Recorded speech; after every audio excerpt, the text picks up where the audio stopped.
கர்த்தராகிய இயேசு கிறிஸ்துவின் பரிசுத்த நாமத்திற்கு மகிமை உண்டாவதாக.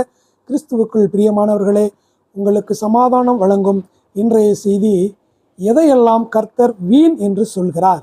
5 விதமான செயல்களை கர்த்தர் வீண் என்று சொல்கிறார். 1, வீண் ஆராதனை. மார்க் 7:6-7 இந்த ஜனங்கள் தங்கள் உதடுகளால் என்னை கனம் பண்ணுகிறார்கள், ஆனால் இருதயமோ தூரமாய் விலகி இருக்கிறது. அது மாத்திரமல்ல, அவர்கள் மனிதனுடைய கற்பனைகளை போதித்து எனக்கு வீணாய் ஆராதனை செய்கிறார்கள். அப்படி என்றால் இருதயம் தூரமாய் இருந்த அந்த ஆராதனை வீண். 2வது, உன் காணிக்கை வீண். ஏசாயா 1:13 இனி வீண் காணிக்கைகளை கொண்டு வர வேண்டாம்.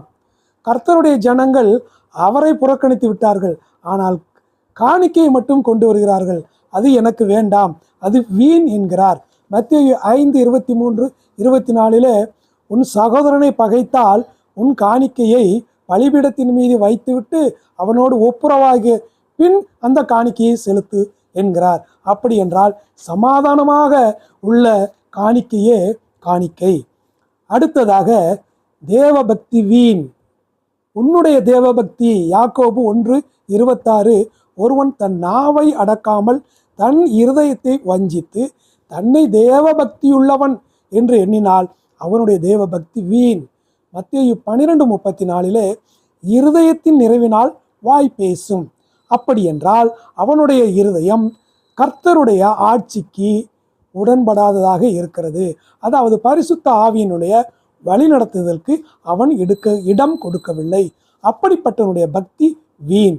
4வது, கிரியை இல்லாத விசுவாசம் வீண். யாக்கோபு 2:20 வீணான மனுஷனே, கிரியை இல்லாத விசுவாசம் செத்தது என்று நீ அறிய வேண்டுமோ? நான் உனக்கு சொல்ல வேண்டுமோ? மத்தேயு 7:21 கர்த்தாவே கர்த்தாவே என்று சொல்லுகிறவன் பரலோக ராஜ்யத்தில் பிரவேசிப்பதில்லை, பிதாவின் சித்தம் செய்பவன் மட்டுமே பரலோகத்திலே அங்கே பிரவேசிப்பான். அப்படி என்றால் கிரியை அவசியம். 5, உன் ஊழியம் வீண். 1 கொரிந்தியர் 3:11-15 கிறிஸ்துவின் அஸ்திபாரத்தின் மேல் உன் ஊழியத்தை எதை கொண்டு கட்டுகிறாய்?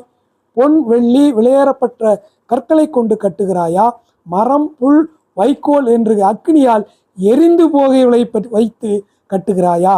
உன்னுடைய ஊழியம் விலையேறப்பட்ட அந்த பொருட்களால் கட்டப்பட வேண்டும்.